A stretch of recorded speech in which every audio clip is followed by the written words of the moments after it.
Hello everyone, I'm Sarah of Rich Textures Crochet and welcome. Today we're going to learn how to crochet this eyelash spike stitch. Now, spike stitches are a great way to do fun things with texture and color and a pattern. As you can see here, it creates this sort of diamond shape that runs along horizontally on your fabric. I've worked it here in 2 colors. You can work it in multiple or even in a single color if you wish.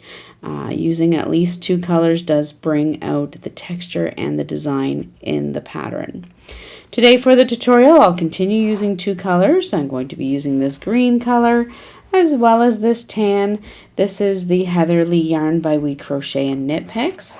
I'll also be using a 5mm or an H8 crochet hook.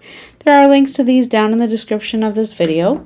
Also down in the description you'll find a direct link to the free written instructions which are on my website at richtexturescrochet.com. Also down there in the description, if you enjoy learning new crochet stitches, I do have a few crochet books out, one of which is this intermediate crochet stitches book, which features a number of my favorite textured crochet stitch patterns. So that's down in the description and available on Amazon in paperback and ebook format. So thank you so much for joining me. While you're here, I invite you to take a look around. Don't forget to subscribe. Let's grab our hooks and yarn and get started. Now for today, for our pattern, we're going to be working with 2 different colors. I'm going to begin with this tan color, which is my color A. You're going to make a slip knot, and we're going to be working in rows. You'll make a foundation chain with a multiple of 6 stitches plus 4. So today I'm going to begin by chaining 28 stitches.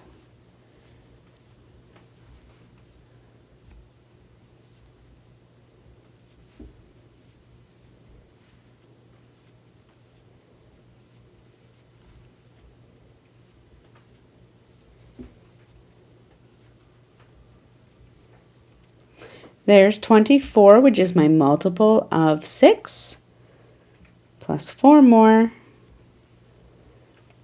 for 28. Once you have worked your foundation chain, you're going to begin by working a row of single crochet stitches, beginning in the 2nd chain from your hook, single crochet, and then single crochet into each stitch all the way across. Your chain 1 does not count as a stitch.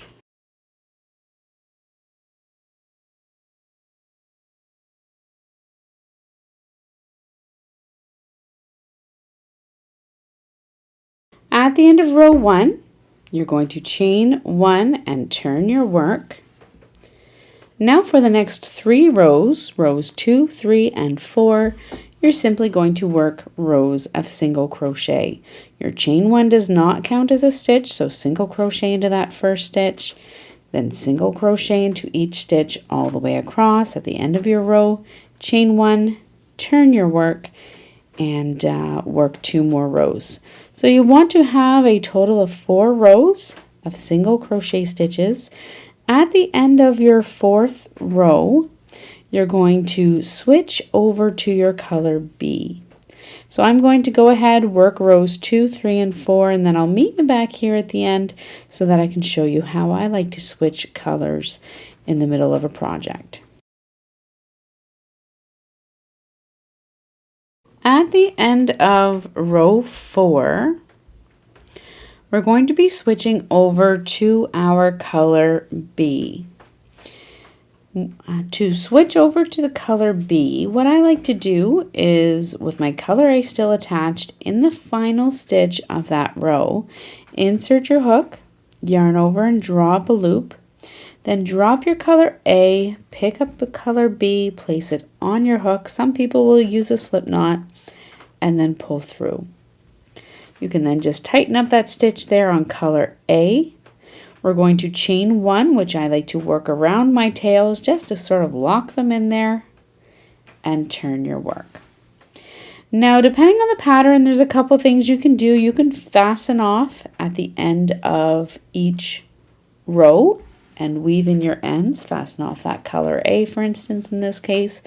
Or as I'm going to do here, if you were working an edging or these ends are not going to be seen, I'm just going to leave them attached and carry them up the side. I'll show you that when I come back after switching from my color B.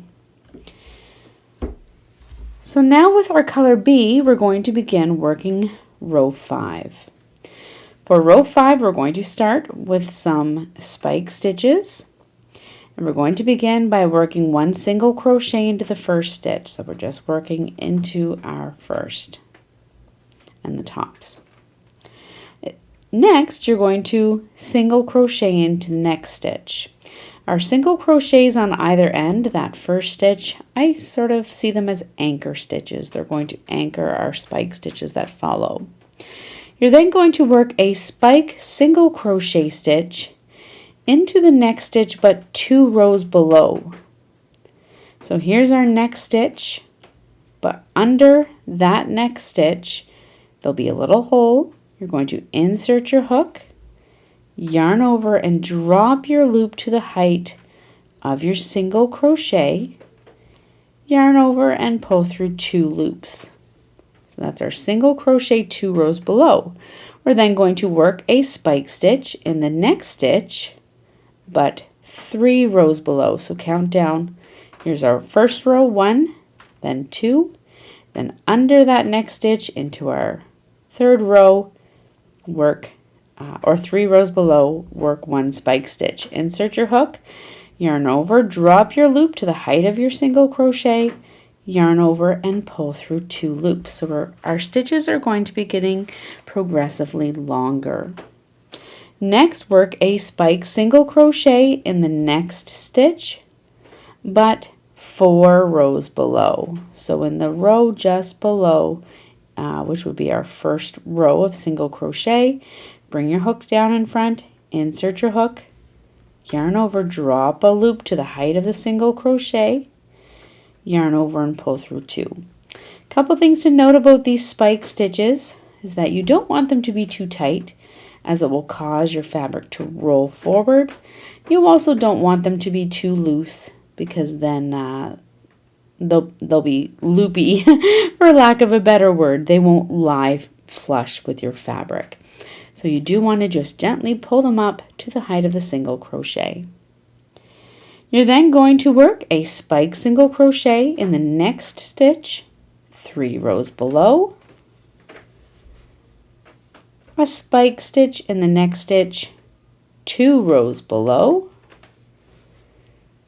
and then finish off this progression with 1 single crochet into the next stitch. We're now going to repeat this all the way across. Single crochet in the next stitch, 2 rows below, spike single crochet, spike single crochet into the next stitch, 3 rows below, and spike single crochet into the next stitch, 4 rows below,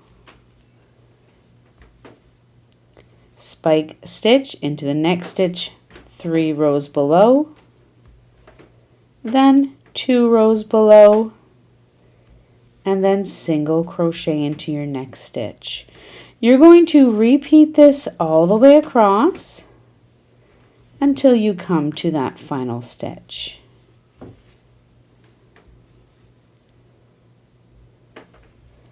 When you're working your spike stitches, always make sure you're working into the stitches directly in line with the next stitch. That way your stitches won't go on the diagonal.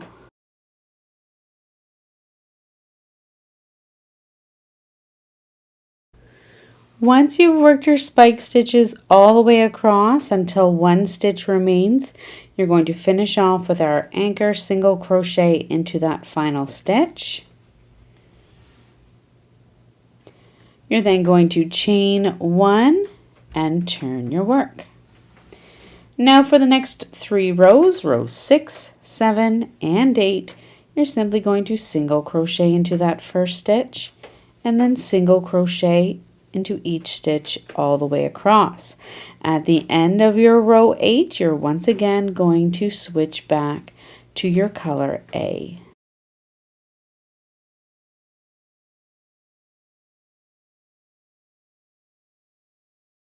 At the end of row 8, we're going to be switching back to our color A. I've left my color A here attached, so I'm just going to insert my hook into the final stitch, yarn over, drop a loop, bring my color A up carefully along the side, yarn over, and pull through. You're then going to, with your color A, chain 1 and turn your work. You can then fasten off color B if you wish, or leave it attached as I'm going to here. Now for row 9, we're going to single crochet into our first stitch, which is our anchor stitch. You're then going to begin by working a spike stitch into the stitch 4 rows below. So here we have our single crochet in row 2, row 3, and then just under it is row 4. So all the way down to the bottom, yarn over, drop a loop to the height of your single crochet, yarn over and pull through 2. You're then going to work a spike stitch into the 3rd row from your hook, 3 rows below, then 2 rows below, and then single crochet into your next stitch. Your single crochet should line up almost directly with that long spike stitch down below. Then going to work a spike stitch in the next stitch, but 2 rows below, followed by 3 rows below, 4 rows below, which should line up with this little single crochet, 3 rows below, 2 rows, and then single crochet into your next stitch, which lines up with that long spike stitch below. You're going to repeat this all the way across. You're going to finish off the row with your long spike stitch, worked 4 rows below, and then single crochet into that final stitch. I'm just going to continue all the way across here.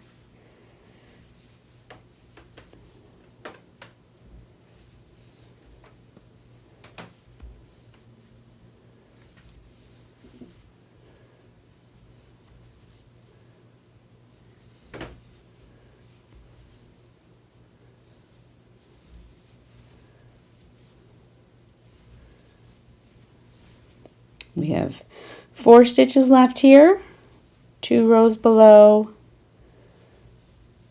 3 rows below, then 4 rows below, and finish off your row with a single crochet into the final stitch. You're then going to chain 1, turn your work, and now as far as the pattern is concerned, that is it. You're going to repeat your rows 2 through to 9 for as long as you would like, then fasten off, weaving your ends. It is a little bit of a long repeat. If you would like, head over to richtexturescrochet.com, linked directly in the description of this video, and there you will find the free written instructions that you can follow on my website. So thank you so much for joining me while you're here. Once again, don't forget to subscribe. I look forward to seeing you again soon. Until then, happy crocheting.